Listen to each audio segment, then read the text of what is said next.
மாமியார் மருமகள் புதுக்கதைகளுக்காக கோமலி டிவி தமிழை சப்ஸ்கிரைப் பண்ணுங்க. நோட்டிபிகேஷன்ஸ்க்காக பெல் ஐகானை கிளிக் பண்ணுங்க. ஞாயிற்றுக்கிழமை காலையில ராமாராவ் வெளியில உட்காந்து நியூஸ் பேப்பர் படிச்சுக்கிட்டு இருக்கும்போது சூரியகாந்தம் ஒரு பெரிய பிளெக்ஸியை கொண்டு வந்து வீட்டுக்கு முன்னாடி வச்சாங்க. அப்பதான் ராஜேஷ் பதட்டமா வெளியில வந்தான். அம்மா, என்னம்மா ஃப்ளெக்ஸி இது? சூரியகாந்தம் இன்டர்நேஷனல் சிக்கன் சென்டர்னு போட்டிருக்கு. நம்ம வீட்டுக்கு முன்னாடி சிக்கன் சென்டரா? ஆமாடா, தினமும் வீட்ல இருந்து உங்களுக்கே சமைச்சு கொட்டிக்கிட்டு இருக்கேன். என் டேலண்ட் நம்ம வீட்டு சமையல் அறையிலேயே முடிஞ்சு போகுது. அதான் இன்னைக்குல இருந்து அதை வியாபாரமா மாத்தலான்னு முடிவு பண்ணிருக்கேன். நான் சமைக்கிற சாப்பாடை பார்த்து எல்லாரும் ஆச்சரியப்படுற போறாங்க. சூரியகாந்தம், வீட்டில் எங்க தலையெழுத்து அப்படிங்கறதால நீ சமைச்சு கொடுக்கறத சாப்பிட்றோம். ஆனா ஜனங்களையும் விட்டு வைக்கலன்னா எப்படி? அவங்க சாப்பிட்டு பணம் தர மாட்டாங்க, ஹாஸ்பிட்டல் பில்ல கொண்டு வந்து தருவாங்க. ஏங்க, என்னோட இமேஜை டேமேஜ் பண்ணாம கொஞ்சம் வாய் முடிக்கிட்டு அமைதியா இருக்கீங்களா? நம்ம ஊரோட பிரசிடென்ட் இருக்கிறாரே ரங்கையா, அவர் எவ்வளவு ஃபேமஸ் ஆனவரு. அவரைத்தான் இன்னைக்கு நான் ஓப்பனிங்க்கு கூப்பிட்டுருக்கேன். நான் சமைக்கிற சாப்பாடை சாப்பிட்டு அவரு நல்லா இருக்குன்னு சொல்ல போறாரு பாருங்க. அப்பதான் கோமலி கூட வெளியில வந்தா. அத்த, சிக்கன் சென்டர் அப்படின்னாலே நம்ம ஊர்ல இருக்கிற எல்லாரும் களி, நாட்டுக்கோழி குழம்பு, நாட்டுக்கோழி வறுவலும் தான் எதிர்பார்ப்பாங்க. நீங்க சொன்னீங்கன்னா பக்கத்து வீட்டு சுப்பையா கிட்ட நான் நாட்டுக்கோழிக்கு சொல்லி வச்சிடுவேன். பாத்தீங்களாங்க, இவளுக்கு உலகத்துல என்ன நடக்குதுன்னே தெரியல. அடியே கோமலி, இந்த காலத்துல யார் நாட்டுக்கோழி சாப்பிடுறாங்க? மென்னு மென்னு தவிடதான் வலிக்கும். நான் கிராமத்து ஸ்டைல்ல நாட்டுக்கோழி குழம்பெல்லாம் செய்ய போறதில்ல. இன்டர்நேஷனல் லெவல்ல பிராய்லர் கோழியை யூஸ் பண்ணி ஸ்வீட் அண்ட் ஸ்பைசியா ரெஸ்டாரண்ட் ஸ்டைல்ல சமைக்க போறேன். நீ போய் அந்த வெங்காயத்தை கட் பண்ண. மதியம் 12 மணி இருக்கும். சூரியகாந்தம் அவங்க கிச்சன்ல ஒரு பெரிய பாத்திரத்துல பிராய்லர் கோழிய சமைச்சுக்கிட்டு இருந்தாங்க. அதுல அவங்க நிறைய மசாலா, சாஸ் எல்லாமே பயன்படுத்தி இருந்தாங்க. அப்பதான் ராஜேஷ் கிச்சனுக்கு வந்தான். அம்மா, சிக்கன்ல உப்பு காரம் எதுவும் போடாம அந்த சிகப்பா இருக்கிற பாட்டில இருந்து என்ன ஊத்துற? டேய், இது எப்பவும் சாப்பிடுற சிக்கன் இல்ல, இது ஜப்பான் ஸ்டைலு. இது பேரு ஸ்ட்ராபெரி சீஸ் சிக்கனு. இந்த சிக்கன் நல்ல புதுசான டேஸ்ட் வரணும்ல, அதனாலதான் இதுல ஸ்ட்ராபெரி ஜாமு, சாஸு, அப்புறம் கொஞ்சம் சீஸையும் துருவி போடுறேன். அப்பதானே ஸ்வீட் அண்ட் ஸ்பைசியா வரும். அம்மா, சிக்கன்ல யாராவது ஸ்ட்ராபெரி ஜாம் போடுவாங்களாமா? அப்புறம் சிக்கன் இனிப்பாயிடாதா? இதை சாப்பிட்டா அந்த பிரசிடென்ட் என்ன சொல்லுவாரோ என்னமோ. உனக்கு தெரியாதுரா, ஜனங்க இப்ப டிஃப்ரெண்டான டேஸ்ட்டை தான் கேக்குறாங்க. கிரேவி திக்கா வரணுங்கிறதுக்காக நேத்து மிஞ்சி போன உப்புமாவையும் கலந்து விட்டுருக்கேன். அதனால பாரு அந்த கிரேவி எவ்வளவு திக்கா இருக்குன்னு. ராஜேஷ் கிண்ணத்தை பார்த்தான். அதுல சிக்கன் குழம்பு இருக்கிற மாதிரி இல்ல, ஏதோ பிங்க் கலர் பெயிண்ட் கொதிக்கிற மாதிரி இருந்துச்சு. அதுலயும் அதோட வாசம் அவனுக்கு வாந்தியே வர மாதிரி இருந்துச்சு. மூக்கு மூடிக்கிட்டு வெளியில ஓடி வந்துட்டான். அப்பா, இன்னைக்கு நம்ம வீட்டுக்கு ஆம்புலன்ஸ் வரப்போது பாருங்க. வேகிற சிக்கனை பார்த்தா எனக்கு பயமா இருக்குப்பா. அதுக்கு தாண்டா ஒரு ஈனோ பேக்கெட்டை வாங்கி என்னோட பேக்கெட்ல பத்திரமா வச்சிருக்கேன். என்ன ஆனாலும் அந்த சிக்கனை தொட மாட்டான் பாரு. மாமியாரு சமைக்கிறத பார்த்ததும் கோமலிக்கு விஷயம் புரிஞ்சு போச்சு. ரங்கையா வேற ரொம்பவும் கோவக்காரரு. அவங்க மாமியார் சமைச்சதை சாப்பிட்டா அவரு கோவத்துல ஏதாவது பண்ணிடுவாரு. அவங்க குடும்ப மரியாதை போக கூடாதுன்னு கோமலி ஒரு பிளான் பண்ணா. சூரியகாந்தம் கிச்சன்ல ரொம்ப பிஸியா இருக்கும் போது கோமலி மெதுவா போய் ராஜேஷ கூட்டிக்கிட்டு வந்தா. ஏங்க, நீங்க சீக்கிரமா போய் சுப்பையா கிட்ட 2 கிலோ நாட்டுக்கோழி கறி வாங்கிட்டு வாங்க. அத்தை சமைக்கிறத பார்த்தா எனக்கு என்னமோ அந்த பிரசிடென்ட் ரங்கையா அதை சாப்பிட மாட்டாருன்னு தான் தோணுது. அது மட்டும் இல்ல, கோவப்பட போறாரு. அத்தைக்கு தெரியாம நான் நாட்டுக்கோழி குழம்பு வச்சிடுறேன். வரவருக்கு நாம அதை சாப்பிட கொடுத்துடலாம். ராஜேஷ் உடனே போய் நாட்டுக்கோழி கறிய வாங்கிட்டு வந்தான். கோமலி வீட்டுக்கு பின்னாடி இருக்கிற தோட்டத்துக்கு போய் யாருக்கும் தெரியாம மண்ணெடுப்ப பத்த வச்சு மண்பானையில கோழி குழம்பு சமைச்சா. நாட்டுக்கோழி குழம்புக்கு அம்மியில வச்சு மசாலா அரைச்சி அததான் கலந்தா. அந்த மசாலா எல்லாம் கறியோட சேர்ந்து கலந்து வெந்து வேகும் போது வந்த அந்த மனம் எல்லாருடைய பசியையும் அதிகமாக்குற மாதிரி இருந்துச்சு. அப்ப அந்த வாசம் வெளியில போக கூடாதுன்னு கோமலி பானைக்கு மேல ஒரு மூடிய மூடி வச்சா. மதியம் 1 மணி ஆச்சு. அப்போ அந்த ஊரோட பிரசிடென்டான ரங்கையா கார்ல வந்து இறங்குனாரு. அவரு ஒரு சாப்பாடு பிரியர். இந்த நேரம் அவரு ரொம்ப பசியாவும் இருந்தாரு. எங்க ராமாராவ், எங்க இருக்காங்க உங்க வீட்டுக்காரம்மா? இந்த ரிப்பன் கட்டிங் எல்லாம் அப்புறமா, எனக்கு ரொம்ப பசிக்குது. உங்க வீட்டுக்காரம்மா என்ன சமைச்சிருக்காங்களோ சீக்கிரமா கொண்டு வர சொல்லுங்க. வாங்க ஐயா, வாங்க. உங்களுக்காக தான் வெயிட் பண்ணிக்கிட்டு இருக்கேன். நான் சமைச்சிருக்கிற இந்த ஸ்ட்ராபெரி சீஸ் சிக்கன் சாப்பிட்டீங்கன்னா உங்க வாழ்க்கையில நீங்க மறக்கவே மாட்டீங்க. வந்து உக்காருங்க.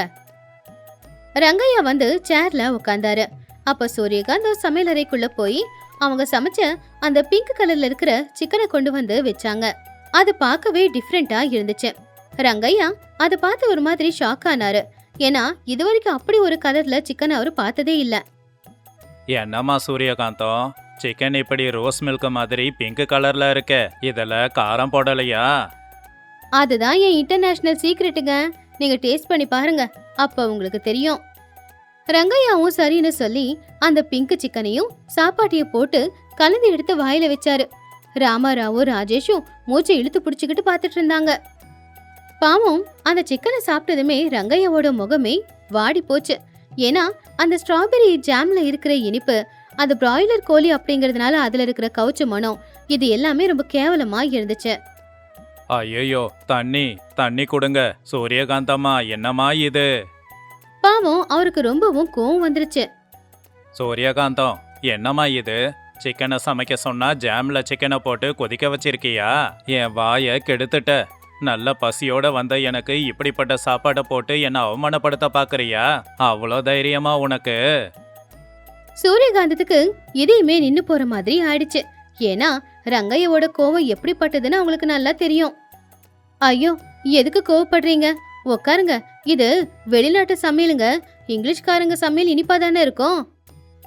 இங்கிலீஷ்காரன் சமையல்னா இங்கிலீஷ்காரனுக்கு சமைச்சு போடுமா?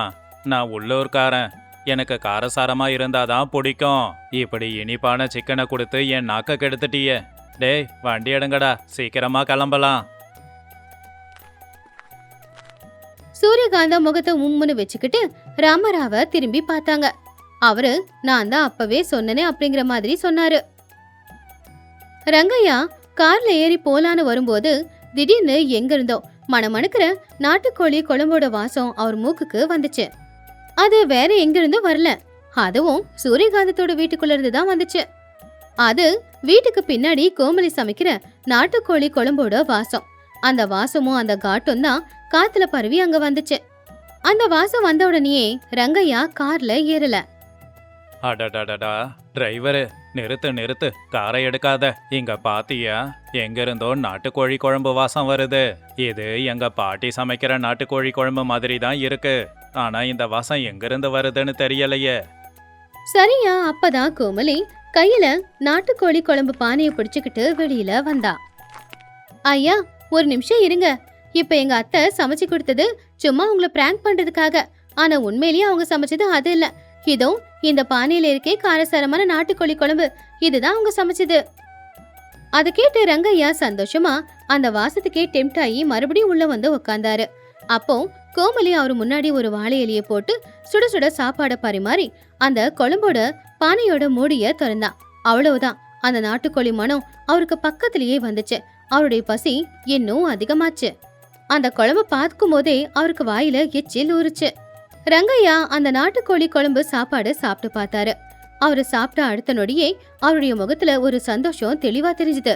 அம்மியில மசாலா அரைச்சி மண்பானையில சமைச்ச அந்த கோழி குழம்போட சுவை உண்மையிலேயே 100% நல்லா இருந்துச்சு. அட அட அட, நாட்டுக்கோழி குழம்பு நாட்டுக்கோழி குழம்பு தான். அம்மாடி, இதுக்கு மசாலா அம்மியில அரைச்சி போட்டாங்களா இல்ல மிக்சியில அரைச்சி போட்டாங்களா? இவ்வளோ சுவையா இருக்கு. அதுவும் ஸ்டீல் பாத்திரத்துல சமைக்காம மண்பானையில சமைச்சதால சுவை 2 மடங்கா கூடியிருக்குமா. நாட்டுக்கோழி குழம்பு ரொம்ப அருமையா இருக்கு. இதுக்கு 100க்கு 100 மார்க் போடலாம். அப்படி அவரு வாயார புகழ்ந்துகிட்டே இலையில இருக்கிற சாப்பாடு நாட்டுக்கோழி குழம்பு எல்லாத்தையும் சேர்த்து அப்படியே வெளுத்து கட்டினாரு. சூரியகாந்தம்மா, உங்க கையில ஏதோ ஒரு மேஜிக் இருக்கு. நாளைக்கு எங்க பார்ட்டி ஆபீஸ்ல ஒரு ஃபங்க்ஷன் இருக்கு. அதுக்கு ஒரு 100-200 பேர் வருவாங்க. அவங்க எல்லாருக்கும் சமைச்சு கொடுக்கற ஆர்டரை உங்களுக்கு நான் கொடுக்கறேன் அப்படின்னு சொல்லி ரங்கையா அங்கிருந்து போயிட்டாரு. அவரு போன உடனேயே சூரியகாந்தம் கோமலி கிட்ட வந்தாங்க. அவங்க முகத்துல கோமலி மேல ஒரு நன்றி விசுவாசம் தெரிஞ்சுது. அவங்க முயற்சி பண்ண அந்த புது புது முயற்சி எந்த அளவுக்கு கேவலமா இருந்துச்சோ அப்படின்னு நினைச்சு அவங்க ரொம்பவும் கவலைப்பட்டாங்க. என்ன மன்னிச்சிடு கோமலி, இங்கிலீஷ்ல புதுசு புதுசா பேரை வச்சு கலர் கலரா சாச ஊத்தி செஞ்சு கொடுத்தா எல்லாரும் விரும்பி சாப்பிடுவாங்கன்னு நினைச்சேன். ஆனா நம்ம ஊருக்காரங்க இன்னும் நாட்டுக்கோழி குழம்பு வறுவல்லையே இருக்காங்கன்னு எனக்கு தெரியாம போச்சு. ஆனா என்னதான் இருந்தாலும் இன்னைக்கு என்னுடைய மரியாதையை காப்பாத்தினது நீதான். உனக்கு எவ்வளவு வேணும்னாலும் நன்றி சொல்லலாம். கோமலி சிரிச்சுக்கிட்டே அவங்க மாமியார பார்த்து, அத்தை, நீங்க ஏதோ தப்பா எடுத்துக்காதீங்க. நம்ம ஒரு சாப்பாடு மாதிரி எந்த ஒரு சாப்பாடும் வராது. ஏன்னா நம்ம ஒரு சாப்பாட்டுல வெறும் சுவை மட்டும் இருக்காது, ஆரோக்கியமும் இருக்கும். அதனால எல்லாரும் அதைத்தான் விரும்புவாங்க. அத நீங்க புரிஞ்சுக்கிட்டீங்கல்ல போதும். அப்போ ராமாராவ் சிரிச்சுக்கிட்டே வந்தாரு. ஆமா ஆமா, எல்லாத்தையும் உக்காந்து சமைக்கிறது மருமக பொண்ணு, ஆனா கல்லால உக்காந்து காசை வாங்குறது மாமியாராமா. அந்த மாதிரி இருக்கு. ஏன் சூரியகாந்தம், இன்னைக்கு ராத்திரி எங்களுக்கு அந்த ஸ்ட்ராபெரி ஜாம சிக்கனா? ஐயோ, வேணாங்க. அது சிக்கன் இல்ல, அது கேவலமா இருக்கு. அத சாப்பிட்டா அப்புறம் ராத்திரி முழுக்க உங்களுக்கு தூக்கமே வராதுங்க. ஹாஸ்பிட்டல்ல போய் தான் நீங்க அட்மிட் ஆகுற மாதிரி இருக்கும். அந்த சிக்கனை நான் மண்ணை தோண்டி புதைச்சிடுறேன். அப்பதான் ராஜேஷ் அங்க வந்து, ஆமா, நீ செஞ்ச அந்த சிக்கனை தூக்கி போட்டுட்டியா இல்ல அப்படியே வச்சிருக்கியா? அப்படின்னு பயந்து கேட்கும்போது எல்லாரும் ராஜேஷ் நடுங்கிறத பார்த்து விழுந்து விழுந்து சிரிச்சாங்க.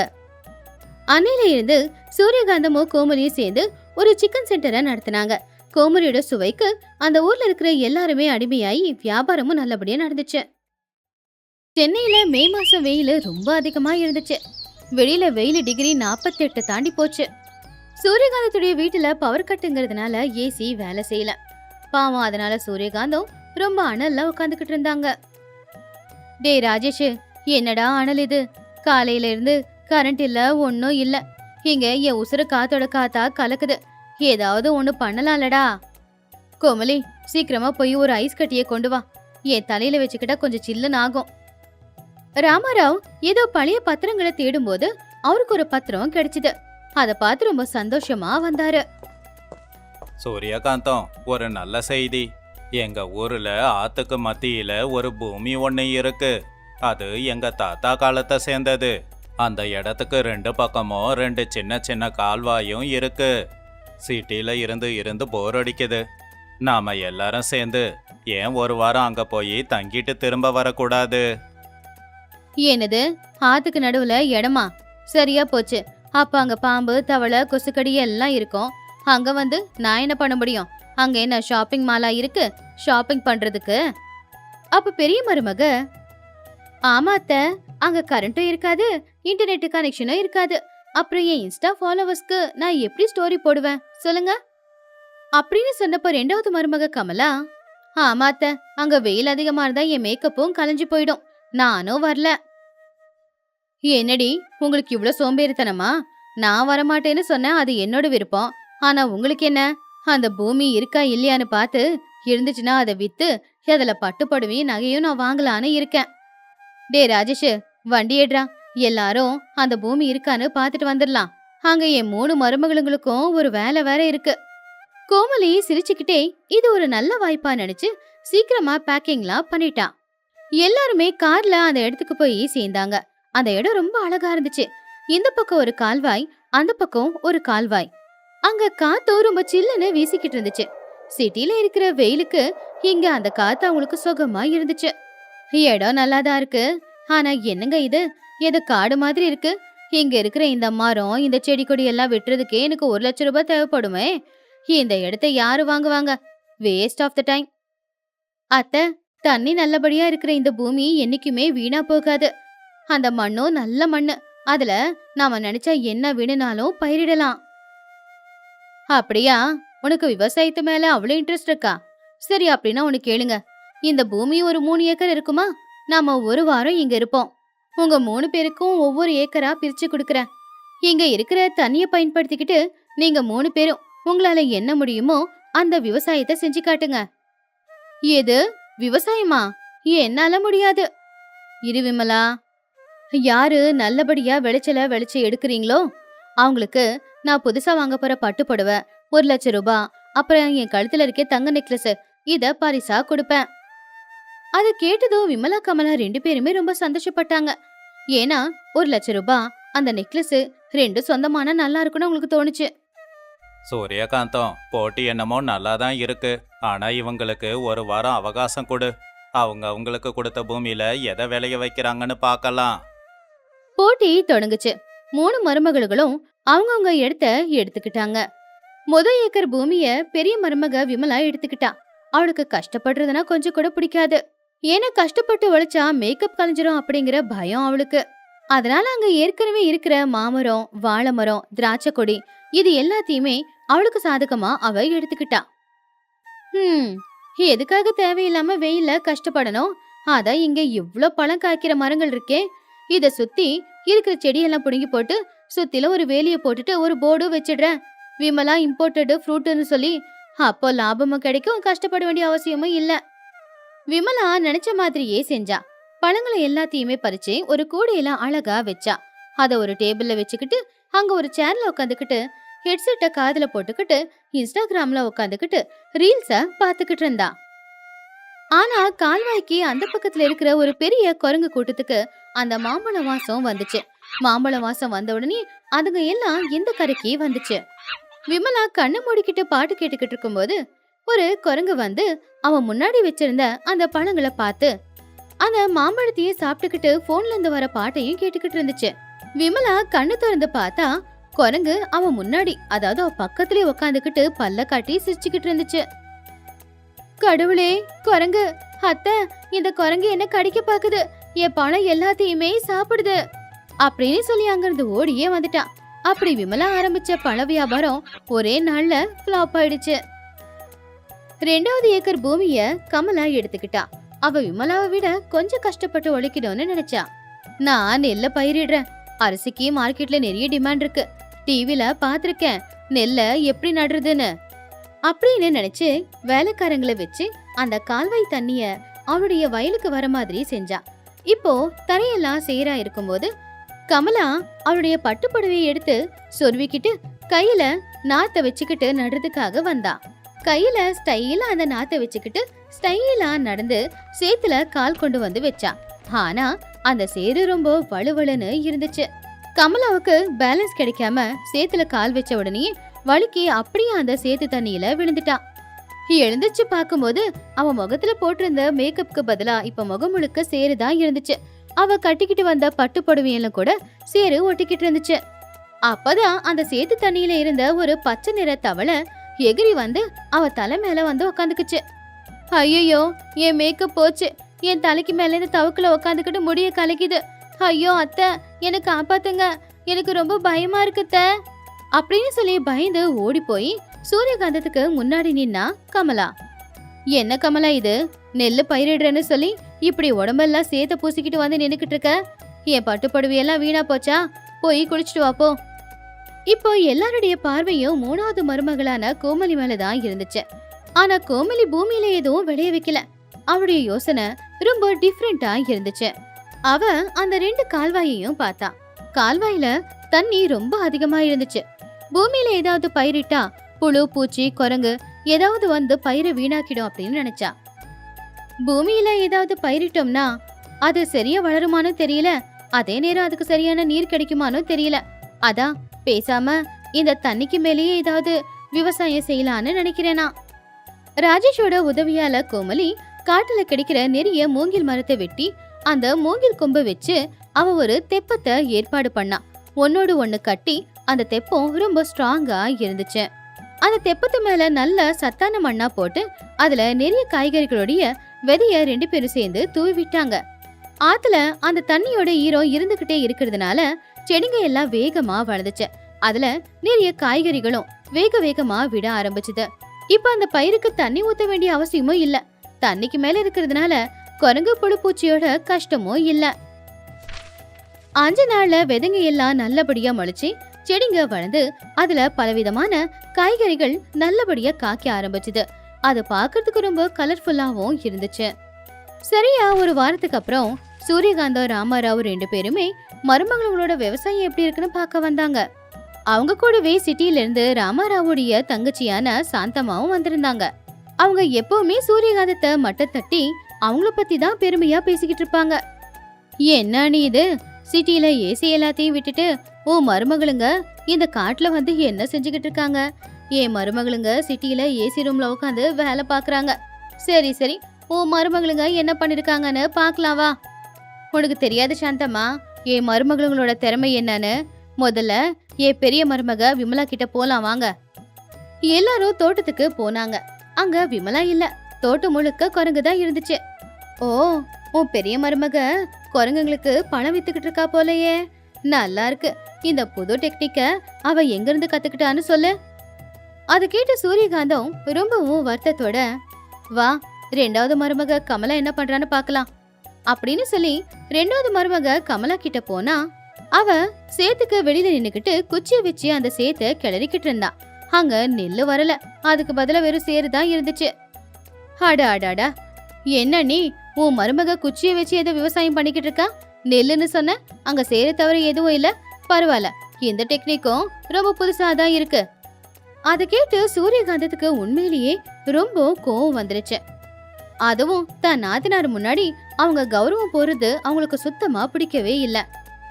இன்னும் என் சின்ன மருமக ஒருத்தி இருக்கா, அவ டேலண்டா பாக்கலாம் வாங்க அப்படின்னு சொல்லி எல்லாரும் கால்வாய் கிட்ட வந்தாங்க. அங்க அவங்க பார்த்த காட்சி கனவுல கூட அவங்க எதிர்பார்க்காத ஒரு காட்சி. என்ன அப்படின்னா, அந்த கால்வாய் தண்ணிக்கு மேல பலவிதமான காய்கறிகள் காய்ச்சி தொங்கிக்கிட்டு இருந்துச்சு. இப்போ தண்ணி தெரியாம அங்க தோட்டம் தான் தெரிஞ்சது. அது பாக்குறதுக்கு ரொம்ப வித்தியாசமாவும் ரொம்ப அழகாவும் தான் அவங்க கண் பார்வைக்கு தெரிஞ்சது. கோமலி ஒரு சின்ன படகு எடுத்துக்கிட்டு அந்த தெப்பத்துக்கிட்ட போய் அங்க ஃப்ரெஷ்ஷா காய்ச்சிருந்த காய்கறி எல்லாத்தையுமே கூடையில போட்டு அதை எடுத்துக்கிட்டு வந்தா. என்ன நீ, என்ன இது மேஜிக்கா? தண்ணி மேல விவசாயம் செய்யறாளா உன் கடைசி மருமக? பரவாயில்லையே, அந்த காயெல்லாம் பாக்குறதுக்கு நல்ல ஃப்ரெஷ்ஷா ரொம்ப அழகா இருக்கு. இது உண்மையிலேயே திறமைதான். அதை கேட்டு சூரியகாந்தத்துக்கு ரொம்ப பெருமையாயிடுச்சு. ஆனா கோமலி என்ன பண்ணாங்கிறது சூரியகாந்தத்துக்கு தெரியல. ஆனா அவங்க பில்டப் கொடுக்கறது மட்டும் மறக்கல. அதுதான் என் மருமக கோமலி. பெரியவங்க சொல்லல, விவசாயம் செய்ய நிலந்தா வேணும்னு இல்ல, மனசு இருந்தா ஆகாயத்திலேயே செய்யலான்னு. இது ஃப்ளோட்டிங் ஃபார்மிங். என் மருமக கோமலி தண்ணி மேல விவசாயம் செய்யறா. இதனால தண்ணிய சரியா பயன்படுத்தலாம். குரங்கு பூச்சி புழு எல்லாம் வராது. பாத்தி என் மருமகளோட டேலண்ட. உன் மருமகளுக்கு என் மருமகளுக்கு இருக்கிற டேலண்ட் அளவுக்கு இருக்குமா என்ன? கோமலி படகுல காய்கறியை கொண்டு வந்து கரையில இருக்கிற சாந்தம்மாவுக்கும் சூரியகாந்தத்துக்கும் அந்த காய்கறிய கொடுத்தா. இந்தங்கத்த, இது முழுசா ஆர்கானிக். எந்த விதமான கெமிக்கல்ஸும் இல்ல, எந்த விதமான பூச்சி மருந்தும் இல்ல. இந்த காய் ஆரோக்கியத்துக்கு ரொம்ப நல்லது. உண்மையிலேயே நீ ரொம்ப கொடுத்து வச்சவதான் அண்ணி. உன் மருமக கோமலி ரொம்ப டேலண்டட். என் மருமகளும் வேலை செய்யறாளுங்க. ஆனா இந்த அளவுக்கு புது விதமா, அதுவும் தண்ணியில ஃப்ளோட்டிங் ஃபார்மிங்லாம் அவளுங்களுக்கு தெரியாது. என் மருமகளுங்க சூப்பர் மார்க்கெட்ல போய் தான் காய்கறி வாங்கிட்டு வருவாங்க. ஆனா உன் மருமக விளைய வச்சிருக்கா. இனிமே உங்க வீட்டுல சாப்பாட்டுக்கு ஃப்ரெஷ்ஷா காய்கறி கிடைக்கும் அப்படின்னு சாந்தம்மா சூரியகாந்தத்தை பாராட்டிட்டு அங்க இருந்து போயிட்டாங்க. நாத்தனார் அப்படி பாராட்டினது சூரியகாந்தத்துக்கு ரொம்ப பெருமையா இருந்துச்சு. சூரியகாந்தம் மருமகளுங்க 3 பேரையும் கூப்பிட்டாங்க. அப்போ கோமலிய பார்த்து அவங்க ரொம்ப சந்தோஷமா, கோமலி, உன்னை நினைச்சா எனக்கு ரொம்ப பெருமையா இருக்கு. நீ என்ன பண்ணிருந்தாலும் சந்தோஷப்பட்டிருக்க மாட்டேன். ஆனா அந்த சாந்தம்மா முன்னாடி என் கௌரவத்தை காப்பாத்தின பாரு, அதுக்கு உண்மையிலேயே நான் ரொம்ப சந்தோஷப்படுறேன். இந்தா, நான் சொன்னபடி ₹1,00,000 பட்டு புடவை என் கழுத்துல இருக்கிற நெக்லஸ் அப்படின்னு நெக்லஸ கழட்டும் போது, ஐயோ வேண்டாம் அத்தை, அந்த நெக்லஸ் உங்க கழுத்துல இருந்தா பார்க்க ரொம்ப அழகா இருக்கும். அப்பதான் சூரியகாந்தனா கெத்து அப்படின்னே தெரியும். இப்ப அதை நான் கழுத்துல போட்டுக்கிட்டு என்ன பண்ண போறேன்? எனக்கு தேவை இந்த இயற்கையும் இந்த தண்ணியும் இந்த கிளைமேட்டும் தான். இது இருந்தா எனக்கு போதும். அப்போ அதை கேட்டு ராமாராவ், பாத்தியா சூரியகாந்தம், நம்ம மருமக மனசு இந்த ஆத்துல இருக்கிற தண்ணியை விட சுத்தமானது. பேசாம நாம இங்கேயே வீடு கட்டிக்கிட்டு இங்கேயே வாழ்ந்துக்கலாம். சிட்டிக்கு போக வேண்டிய அவசியமே இல்ல. அப்போ விமலாவும் கமலாவும், அத்தை, நாளைக்குல இருந்து விவசாயத்துல நாங்களும் கோமலிக்கு உதவி செய்யறோம். இனி அந்த குரங்கு தவக்கலையெல்லாம் பார்த்து பயப்பட மாட்டோம். எங்களை மன்னிச்சிடுங்க. கோமலி கூட சேர்ந்து நாங்களும் கஷ்டப்பட்டு உழைக்கிறோம்னு சொன்னாங்க. அப்படின்னு அவங்க சொன்னது கேட்டு சூரியகாந்தமும் சந்தோஷமா தலையசைச்சாங்க. என்ன சொன்னாலும் சிட்டி லைஃபை விட கிராமத்து லைஃப் ரொம்ப அழகா இருக்கும். அங்க பொல்யூஷனும் இல்ல, எந்த ஒரு கலப்படமும் இல்ல. எல்லாமே சுத்தமா நல்லபடியா இருக்கும்.